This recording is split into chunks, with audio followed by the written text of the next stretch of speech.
Classes में आपका स्वागत है। मैं आपका अध्यापक राकेश कुमार।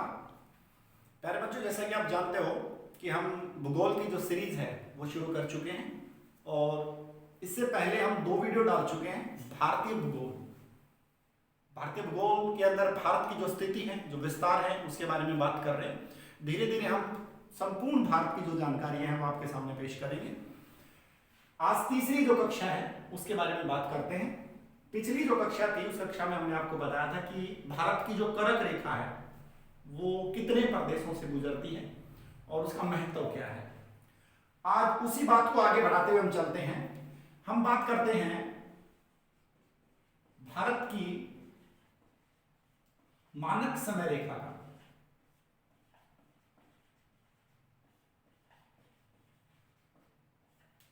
मानक समय रेखा का मतलब क्या होता है?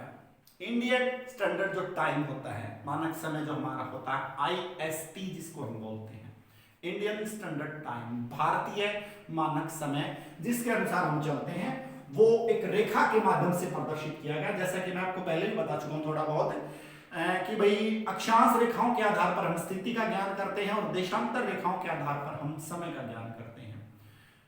इसके बारे में पूरी जो जानकारी है वो एक क्लास हमारी जो आएगी अक्षांश और देशांतर रेखाओं के बारे में, उसमें हम वो संपूर्णता से आपको समझा देंगे। फिलहाल हम यहाँ पर केवल भारत की मानक समय रेखा की बात करेंगे। भारत की जो मानक समय रेखा है प्यारे बच्चों, वो 82 से 1/2 डिग्री है। इसको आप ध्यान से रखेंगे, 82 से 1/2 डिग्री। और बहुत से स्थानों पर इसको 82.30 भी लिख सकते हैं। आप इसका ध्यान करेंगे। जो इस प्रकार से बहुत बार सोचते हैं 1.5 का मतलब 50 आ जाएगा। बहुत बार ये सोचा जाता है कि 1.5 का जो मतलब है वो 50 आ जाएगा, जो कि गलत होगा। तो 82.30 हम इसके बारे में जानकारी लेंगे। तो ये आप ध्यान करेंगे। बहुत बार ये सवाल पेपर में आया है, ये नहीं होगा, 82.30 होगा। उसका कारण क्या है? क्योंकि 1 घंटे में 60 मिनट होती है, 100 मिनट नहीं होती है। तो हम हर बार जो 50% मारते हैं तो हम 1.5 का भी, 1 का भी हम 50 मार देते हैं, तो वो नहीं होगा। तो ये बहुत बार ये सवाल आया है कि किस प्रकार से, जैसे 83/2 डिग्री है, कोई भी हमारी 1.5 की डिग्री जो होती है वो हम इस प्रकार से लिखेंगे। तो ये विशेष तौर पर आप ध्यान करेंगे, हम इसको ऐसे भी लिख सकते हैं। तो पहले बच्चों अब बात करते हैं 82 से 1/2 डिग्री जो है वो ली कहां से गई है? उत्तर प्रदेश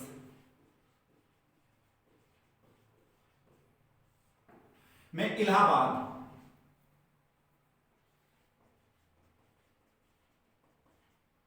इलाहाबाद में मिर्जापुर नामक एक स्थान है, वहां पर नैनी एक जगह है।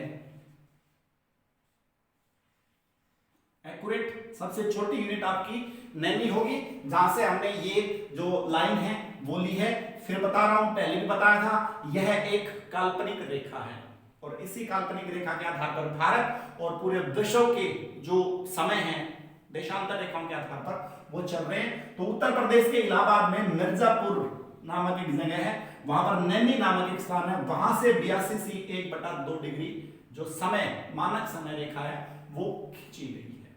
ठीक है, तो 82 से 1/2 डिग्री का मतलब क्या होता है?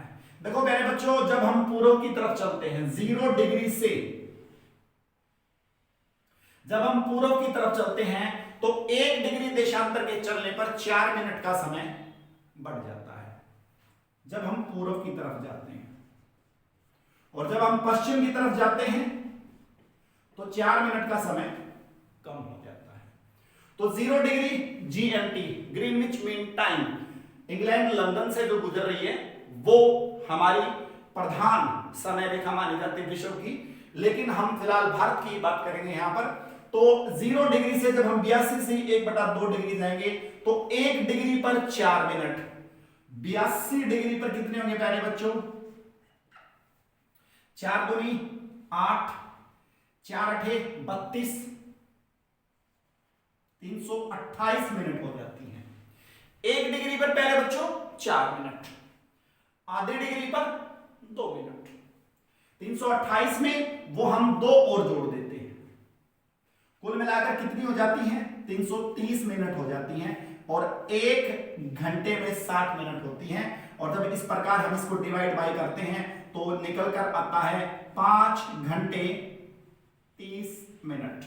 और ये 5 घंटे 30 मिनट मैंने आपको बताया जैसे जैसे हम किस तरफ जाते हैं, पूर्व की तरफ जाते हैं, समय बढ़ता जाता है। और बढ़ने वाली चीज को हम कैसे साइन करते हैं, ऐसे साइन करते हैं। सभी के पास मोबाइल होता है, छोटा हो या बड़ा हो, एंड्रॉइड हो या सिंपल मोबाइल हो।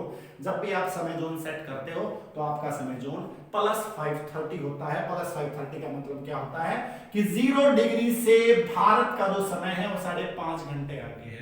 तो हम भारत के समय को देखकर ये बता सकते हैं इंग्लैंड में क्या बजा होगा, या किसी भी देश की अगर हमें देशांतरीय स्थिति का पता है तो हम अपने देश का समय देखकर ये बता सकते हैं कि वहां पर क्या बजा होगा।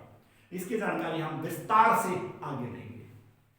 ठीक है, तो फिलहाल आपको यही बताना था कि 82 से 1/2 डिग्री, और ये 82 से 1/2 डिग्री क्या है प्यारे बच्चों, ये है पूर्वी देशांतर।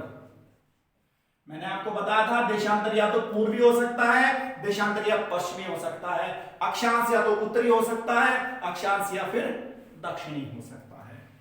और हमारा अक्षांश क्या है प्यारे बच्चों, उत्तरी। हम उत्तरी अक्षांश में हैं। और हमारा देशांतर क्या है प्यारे बच्चों, पूर्वी। हम पूर्वी देशांतर में हैं। नया सवाल खड़ा हो गया है, हरियाणा एसएससी ने पिछली बार ही पूछा था। नया सवाल आ गया है, हरियाणा एसएससी ने पिछली बार पूछा था भारत किस गोलार्ध में स्थित है। क्या उत्तर में है, हाँ है। क्या पूर्व में है, हाँ पूर्व में भी है। क्या उत्तर पूर्व में है, उत्तर पूर्व में है। ये विशेष तौर पर आप ध्यान करेंगे, हम उत्तर में भी हैं और हम पूर्व में भी हैं। और जब हम उत्तर पूर्व ऑप्शन में देख लेंगे तो हमारा 200% आंसर क्या होगा, उत्तर पूर्वी आंसर होगा। पिछले बार जो हरियाणा एसएससी ने परीक्षाएं आयोजित की थी उन परीक्षाओं में यह सवाल पूछा जा चुका है। अगर ऑप्शन आए पूर्व, पश्चिम, उत्तर, दक्षिण तो आपका ऑप्शन सदैव उत्तर रहेगा, पूर्व नहीं रहेगा। और अगर आपका ऑप्शन आ जाए उत्तर, दक्षिण, पूर्व और एक ऑप्शन आ जाए उत्तर पूर्व, देन फिर आप उत्तर पूर्व के साथ जाओगे। ठीक है, तो विशेष तौर पर आप ध्यान करेंगे। तो इसके बाद अब बात कर लेते हैं कि जो मानक समय रेखाएं हैं वो गुजरती कहां कहां से मेरे बच्चों। मानक समय रेखा जो है भारत के कितने प्रदेशों से गुजरती है, मानक समय रेखा भारत के 5 प्रदेशों से गुजरती है। 5 प्रदेश कौन कौन से हैं, सबसे पहले तो जहां से ये ली गई है उत्तर प्रदेश से गुजरती है। ठीक है ना,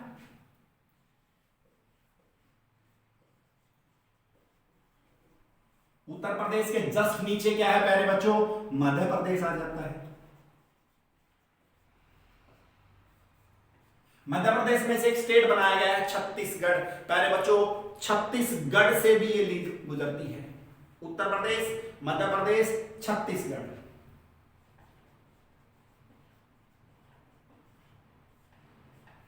छत्तीसगढ़ के आगे कहां चलेंगे, छत्तीसगढ़ के आगे चलेंगे प्यारे बच्चों हम उड़ीसा।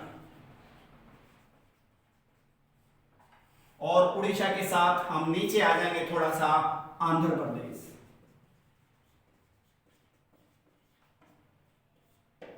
तो उत्तर प्रदेश के नीचे मध्य प्रदेश, मध्य प्रदेश से थोड़ा सा साइड में आपका आ जाएगा छत्तीसगढ़, छत्तीसगढ़ का फिर थोड़ा सा साइड में आ जाएगा उड़ीसा, उड़ीसा के बिल्कुल थोड़ा सा और साइड में बिल्कुल नीचे आ जाएगा आंध्र प्रदेश। ये सीधी रेखाएं नहीं है, ये कर्व में खींची जाती हैं सारी रेखाएं, क्योंकि हमारी पृथ्वी चपटी है, सीधी नहीं होती है रेखाएं, इनके अंदर कर्व होता है। अक्षांश रेखाओं में भी कर्व होता है और देशांतर रेखाओं में भी कर्व होता है। ठीक है, तो इसको विशेष तौर पर आप ध्यान करेंगे। तो 5 जो प्रदेश हैं वहां से ये गुजरती है। ठीक है, ये प्रदेश उत्तर प्रदेश, मध्य प्रदेश, छत्तीसगढ़, उड़ीसा और आंध्र प्रदेश। ठीक है, इसको मैं साफ कर देता हूं भाई। इसके बाद हम बात करेंगे भारत के जो पड़ोसी देश थे उनके बारे में। मैंने आपसे बात की थी भारत के जो पड़ोसी देश हैं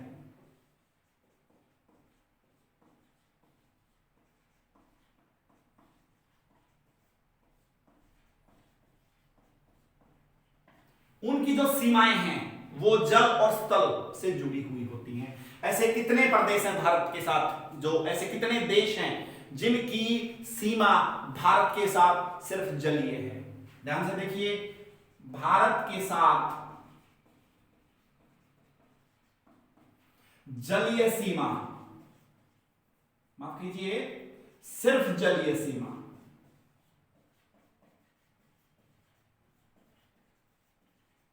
से जुड़े देश।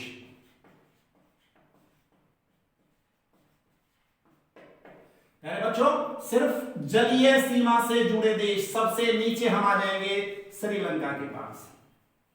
जो श्रीलंका है वो सिर्फ जलीय सीमा है हमारी उसके साथ, ठीक है। श्रीलंका के साथ हम केवल जलीय आधार पर जुड़े हुए हैं। इसके बाद हम पहले पूर्व की तरफ जाएंगे, हम सिर्फ जलीय की बात करेंगे, और जब सिर्फ जलीय की बात करते हैं तो भैया हम आ जाएंगे थाईलैंड, हम आ जाएंगे प्यारे बच्चों मलेशिया, हम आ जाएंगे प्यारे बच्चों इंडोनेशिया। ये तीन जो देश हैं, थाईलैंड, मलेशिया, इंडोनेशिया, ये हमारे अंडमान से जुड़ते हैं। ये हमारे अंडमान निकोबार से जलीय सीमा साझी करते हैं। श्रीलंका की जब हम बात करते हैं तो श्रीलंका तमिलनाडु के साथ नीचे भारत के साथ जलीय सीमा साझी करता है, थाईलैंड, मलेशिया और इंडोनेशिया। और अब इसके बाद एक बार हम इधर आ जाते हैं पश्चिम में, प्यारे बच्चों हम चले जाते हैं मालदीव। ये भारतीय स्थिति में दिखा रहा हूं कहां कहां पर है। श्रीलंका जस्ट दक्षिण में भारत के है साथ है, और फिर पूर्व की तरफ जब हम अंडमान निकोबार की तरफ जाते हैं तो हम थाईलैंड, ठीक है, मलेशिया, इंडोनेशिया। म्यांमार के नीचे थाईलैंड है, उसके नीचे मलेशिया है, और फिर साइड में फैला हुआ विश्व का सबसे बड़ा द्वीप समूह है। ये विश्व का सबसे बड़ा द्वीप समूह है। लगभग 14,000 द्वीप इसके अंदर पाए जाते हैं, लगभग 14,000। विश्व का सबसे बड़ा द्वीप समूह है। इसकी जो सीमा है, जलीय सीमा अंडमान निकोबार से लगती है, श्रीलंका की तो लगती ही है। मालदीव, लक्षद्वीप भारत, लक्षद्वीप के साथ मालदीव की जो सीमा रेखा है वो लगती है। इसके बारे में आपको विस्तार से बताऊंगा। कुछ सीमा रेखाओं में जब हम चलते हैं तो एक नाम आता है 8 degree channel, 9 degree channel, 10 degree channel. ये चैनल भी बहुत बार पेपर में घूमते फिरते हैं। तो लक्षद्वीप के साथ मालदीव, श्रीलंका तो सबको ही पता है, Thailand, Malaysia, Indonesia, Andaman Nicobar के साथ छूते हैं। अंडमान निकोबार के साथ म्यांमार भी छूता है, लेकिन मैं आपको बताना चाहता हूं कि जिनके साथ हम सिर्फ जलीय सीमा साझी करते हैं। ठीक है मेरे बच्चों, अब आगे चलते हैं। इसको साफ करना चाहूंगा यहां से।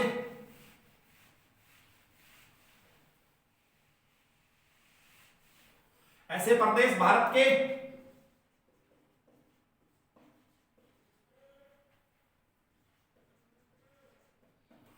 के साथ सिर्फ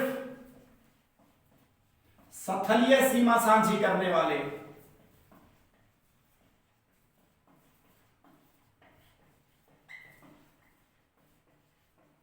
ध्यान करेंगे, मैंने अभी आपको सिर्फ जलीय सीमा बताया था, उसके बाद हम सिर्फ स्थलीय सीमा की बात करते हैं। आप सोचते हो सबसे पहले दिमाग में कि नाम आता पाकिस्तान, नहीं, पाकिस्तान इसमें नहीं होगा।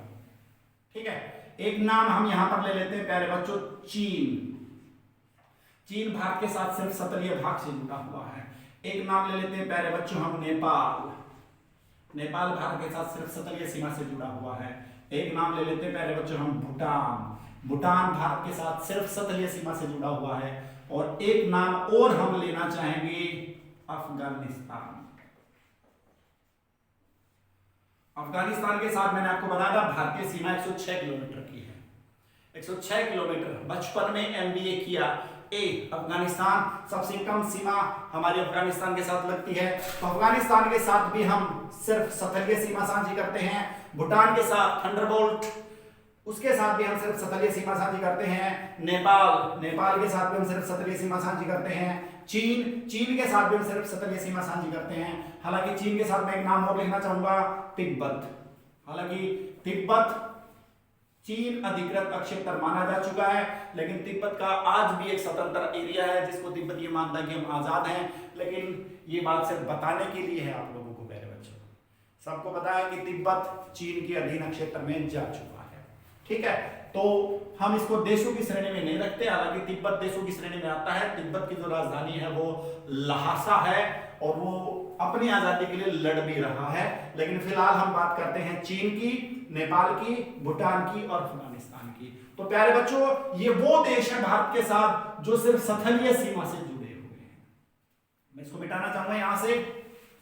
अब प्यारे बच्चों, हम बात कर लेते हैं भारत के वो देश, भारत के वो पड़ोसी देश जो स्थलीय प्लस जलीय, ध्यान करेंगे, स्थलीय प्लस जलीय दोनों सीमाओं से जुड़े हुए हैं। ये भी आप विशेष तौर पर देखेंगे। प्यारे बच्चों, सबसे पहले हम अपने पड़ोसी देश पाकिस्तान का नाम ले लेते हैं। पाकिस्तान इस हिस्से में मैंने आपको बताया था, पाकिस्तान भारत के साथ जम्मू कश्मीर से जुड़ा हुआ है, लेह लद्दाख से जुड़ा हुआ है जो यूनियन टेरिटरी बन गई है, गुजरात राजस्थान से जुड़ा हुआ है। और जैसे जैसे नीचे आ जाएंगे, मुंबई का जो तट है वहां से भी हमारी जो जलीय सीमा है, मुंबई के आसपास का जो तट है, लेकिन मुंबई इसके साथ टच नहीं माना जाएगा, वो जलीय सीमा वो है हमारी जो जलीय सीमा है। जलीय सीमा के साथ पाकिस्तान भारत से जुड़ा हुआ है। और उसके बाद एक और बात करते हैं जिसके साथ हमारी सबसे ज्यादा लंबी सीमा रेखा बनी हुई है, बांग्लादेश भी हमारे साथ जलीय सीमा से जुड़ा हुआ है। ठीक है, और इसके बाद एक और नाम हम यहां पर लेना चाहेंगे बांग्लादेश के बाद, म्यांमार। म्यांमार भी हमारे साथ जलीय और स्थलीय दोनों सीमाओं से जुड़ा हुआ है। स्थलीय सीमा जैसा कि आप जानते हैं, अरुणाचल प्रदेश वाले जो स्टेट्स है साइड वाले, अरुणाचल प्रदेश, मणिपुर, नागालैंड, मिजोरम ये जुड़ते हैं, और अंडमान निकोबार भी म्यांमार के साथ टच होता है। तो स्थलीय और जलीय सीमाओं की बात करते हैं तो पाकिस्तान, बांग्लादेश और म्यांमार। तो पहले बच्चों मैंने आपको बताया सिर्फ जलीय से जुड़ने वाले, सिर्फ स्थल से जुड़ने वाले और जल तथा स्थल से जुड़ने वाले वो देश जो भारत के पड़ोसी हैं। अब आगे चलते हैं।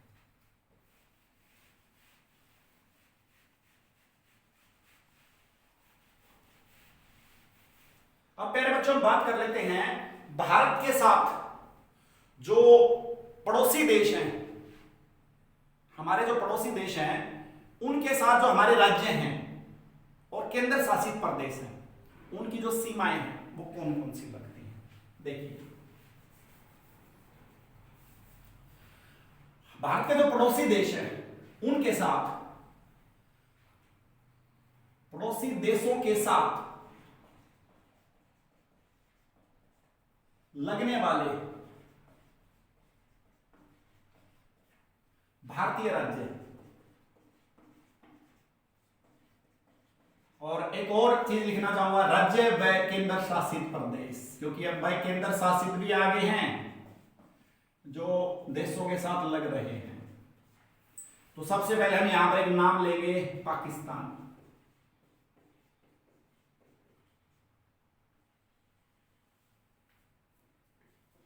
इस टॉपिक को थोड़ा ध्यान से पढ़ना क्योंकि मैं आपको नवीन आंकड़े बताने जा रहा हूं। हालांकि पेपर नवीन आंकड़ों के साथ मजाक कर सकता है, लेकिन हमें दोनों आंकड़े याद करने पड़ेंगे। जैसे मैंने अभी पीछे बताया था कि भारत के कितने ऐसे प्रदेश हैं जो अंतरराष्ट्रीय सीमा को छूते हैं, मैंने आपको जवाब बताया था 16। नेट पे आज भी 17 घूम रहा है। तो जो नए आंकड़े हैं वो भी याद रखेंगे और जो पुराने आंकड़े हैं वो भी याद रखेंगे। नए पेपर में नहीं झलकते तो आपको पुरानों के साथ ही रहना होगा। ध्यान करेंगे, पाकिस्तान, पाकिस्तान के साथ लगने वाले प्रदेशों की अगर हम बात करेंगे तो एक ट्रिक है, पंगुराज। पंगुराज में पाकिस्तान के साथ लगने वाले पड़ोसी देश हैं। पाकिस्तान के साथ लगने वाले हमारे जो राज्य हैं नॉट पड़ोसी देश वो हैं पै। पै के ऊपर बिंदी लगी हुई है। सबसे पहले हम उसका नाम लिख लेते हैं। पंजाब की जो सीमा है वो पाकिस्तान के साथ लगती है।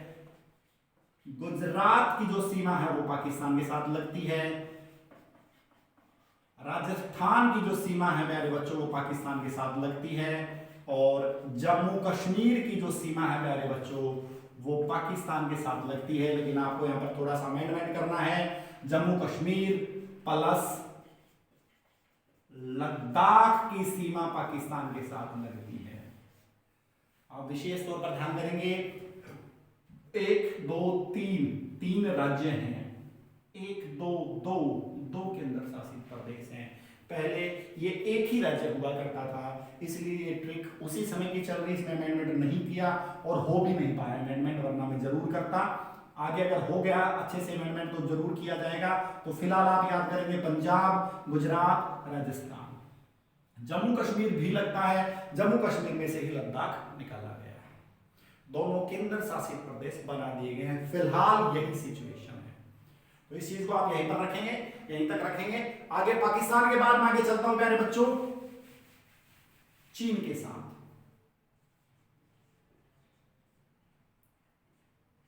चीन की और बात कर लेते हैं। चीन के लिए एक ट्रिक मैंने जो है वो बनाई है कि लद्दाख का सिपाही अरुण हिमाचल में उतरा। ध्यान से देखेंगे, बहुत ही आसान ट्रिक है, आराम से ये याद होगी क्योंकि मुझे याद हो चुकी हैं। लद्दाख का सिपाही अरुण हिमाचल में उतरा। पहले ये ट्रिक मेरी खुद की बनाई गई है। पहले मैंने इस ट्रिक में लिख रखा था प्यारे बच्चों में, इसको एक बार मिटा के इधर लिख रहा हूं, चीन में यहां लिख रहा हूं। और पहले मैंने क्या लिखवाई थी कि जम्मू का सिपाही अरुण हिमाचल में उतरा। एक और चीज मैं आपको यहां बताना चाहता हूं, मेरी जो ट्रिक होंगी, जितनी भी ट्रिक होंगी, मैंने अगर उसमें अरुण शब्द लिख दिया ना, अरुण, तो आप ये मान के चलो वो अरुणाचल प्रदेश है। भारत का एक ही प्रदेश है जिसके सामने अरुण आता है, पीछे तो किसी के आता ही नहीं है। मैं अगर कहीं कम लिख दूं, कम तो सिक्किम, भारत का एक ही प्रदेश है जिसके नाम में सिक्किम आता है। और अगर मैं कहीं रम लिख दूं, रम, पीने वाली रम नहीं, रम, तो मिजोरम। और अगर मैं लिख दूं प्यारे बच्चों लैंड, तो नागालैंड। ध्यान करेंगे, केवल एक ही स्टेट ऐसी है जिसके नाम के पीछे लैंड आता है, नागालैंड, और किसी भारतीय स्टेट के पीछे लैंड शब्द नहीं आता है। ठीक है, एक ही स्टेट ऐसी है जिसके पीछे कम आता है, सिक्किम, और किसी के पीछे नहीं आता है। एक ही स्टेट ऐसी है जिसके साथ रम आता है, मिजोरम, और किसी के साथ नहीं आता है। और एक ही स्टेट ऐसी है जिसमें अरुण आता है और किसी में नहीं आता। तो ये विशेष तौर पर आप ध्यान करेंगे। तो पहले ट्रिक थी कि जम्मू का सिपाही अरुण हिमाचल में उतरा, लेकिन अब मैं चीज बता देना चाहता हूं कि लद्दाख का सिपाही अरुण, लद्दाख हमारी एक स्टेट है, उसका एक होनहार वीर जवान सिपाही है, उसका नाम अरुण है, और वो हिमाचल के अंदर उतर गया है। ठीक है, तो लद्दाख का सिपाही, दैट मींस लद्दाख नंबर 1 केंद्र शासित जो प्रदेश है वो आ जाएगा। सी यहां पर आ जाएगा सिक्किम। अभी 2 मिनट पहले मैंने आपको कम के लिए बताया था, लेकिन जरूरी नहीं हर जगह कम ही लिखूं मैं। सी से सिक्किम ही बढ़ता है। ठीक है, अरुण से हम अरुणाचल प्रदेश बना देंगे, हिमालय या हिमाचल से हम हिमाचल प्रदेश ही बना देंगे, और उत्तरा दैट मीन्स हम उत्तराखंड बना देंगे। अब एक चीज और ध्यान करेंगे, जम्मू के साथ क्या चीन की सीमा नहीं लगती है? बिल्कुल नहीं लगती है।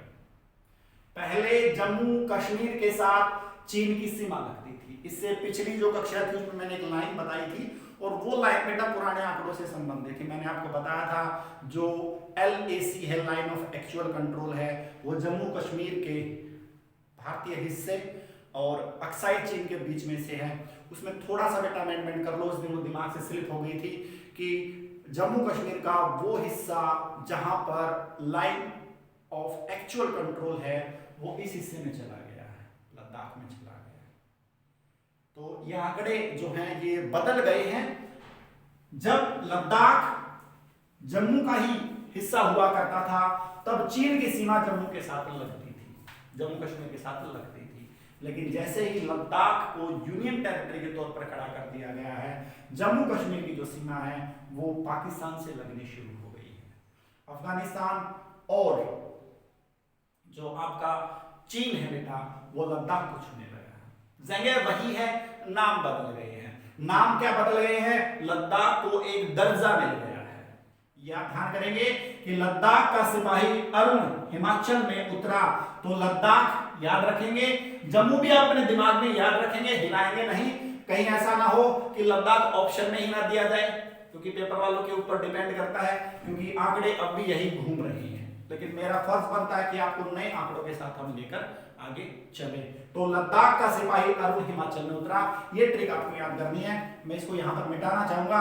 चीन के साथ लगने वाले प्रदेश आगे हैं और पाकिस्तान के साथ लगने वाले प्रदेश आगे। पाकिस्तान में भी आपको यही करना है, जम्मू कश्मीर प्लस लद्दाख आपको सेट करना है। आगे चलते हैं। चीन और पाकिस्तान हो गया है। अब हम बात कर लेते हैं बांग्लादेश की।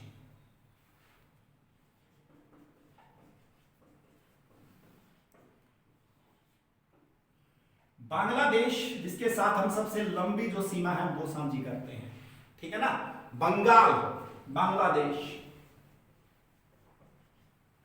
बंगाल व असम के मेघों ने त्रिपुरा में भाई रम पी ली, ठीक है ना। बारिश हो रही थी, मौसम बढ़ गया और रम पी, ठीक है ना। देखिए बंगाल, पश्चिम बंगाल, असम, असम, मेघ, एक ही मेघ हमारे पास, मेघालय, त्रिपुरा नाम से डिफाइंड हो रहा है, रम मिजोरम। ये 5 स्टेट ऐसी हैं भारत की जो किसको छूती है मेरे बच्चों? बांग्लादेश को छूती है, ठीक है। बांग्लादेश के साथ अब हम आगे चलते हैं नेपाल, नेपाल के साथ चलते हैं। तो नेपाल के साथ में ट्रिक बनाते हैं, बंगाल के ऊपर 20 खंड, एक ट्रिक बना दी है, बंगाल के ऊपर 20 खंड। बंगाल के ऊपर 20 खंड का मतलब क्या है? नेपाल के साथ पश्चिम बंगाल की सीमा लगती है। ऊपर का मतलब उत्तर, ऊ से ऊ, पैर प्रदेश, उत्तर प्रदेश। 20 के शुरुआत में बी आता है, बी दैट मीन्स बिहार। से आता है तो सिक्किम। खंड, एक खंड है हमारा उत्तराखंड, हालांकि झारखंड भी है लेकिन झारखंड दूर चला जाएगा, उत्तराखंड। तो बंगाल के ऊपर 20 खंड, ये विशेष तौर पर आप ध्यान करेंगे। नेपाल के साथ हमारी जो लगने वाली सीमाएं हैं वो ये होंगी, ठीक है। तो बांग्लादेश आपको दिमाग में आ गया होगा, नेपाल आपके दिमाग में आ गया होगा। मैं इसको साफ करना चाहूंगा अभी।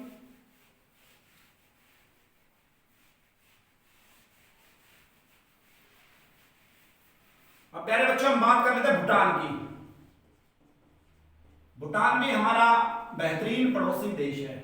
तो भूटान की जब हम बात करते हैं तो भूटान के बारे में हम क्या बात करेंगे मेरे बच्चों? भूटान के साथ जो भारतीय प्रदेश की सीमाएं हैं वो कौन कौन सी लगती हैं, ठीक है ना।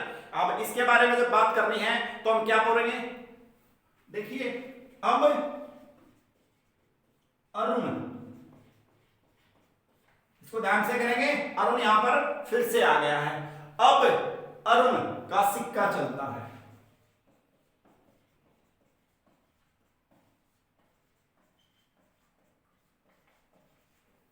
अब अरुण का सिक्का चलता है। पहले छोटी छोटी चीजें निकाल देते हैं। अरुण से अरुणाचल प्रदेश,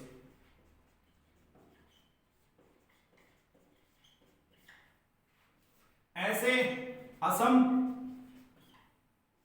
वैसे बंगाल, बंगाल दैट मीन्स पश्चिम बंगाल, वैसे बिहार नहीं बनाना है। सी से सिक्किम,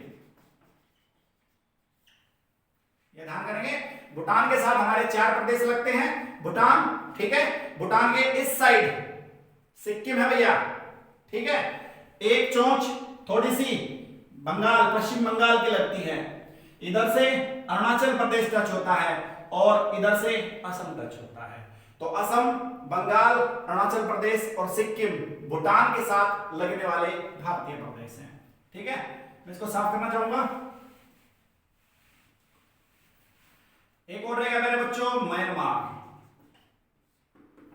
म्यांमार, यहां पर ध्यान करेंगे, एक ट्रिक है। अरुण का नाग मणि में रम गया।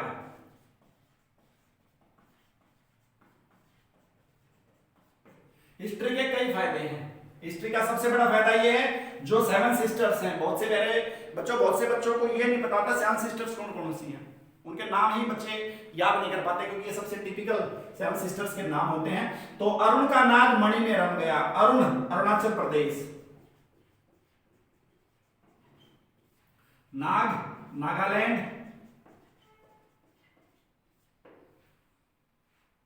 मणि मणिपुर, रम मिजोरम। ध्यान करेंगे, अरुण का नाग मणि में रम गया। सबसे पहले आएगा अरुणाचल प्रदेश, फिर उसके जस्ट नीचे आएगा नागालैंड, उसके नीचे आएगा मणि और उसके नीचे आएगा मिजोरम।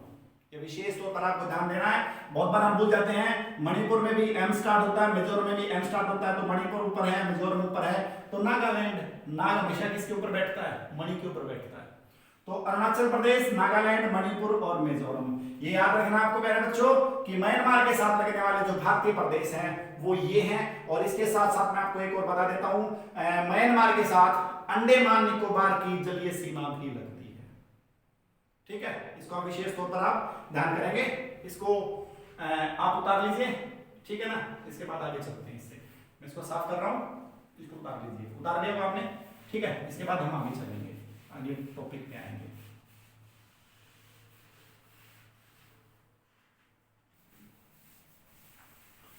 तो प्यारे बच्चों, ये था आज का जो भारतीय भूगोल की जो तीसरी कक्षा थी उसका अंतिम टॉपिक। ये कक्षा यहीं समाप्त होती है।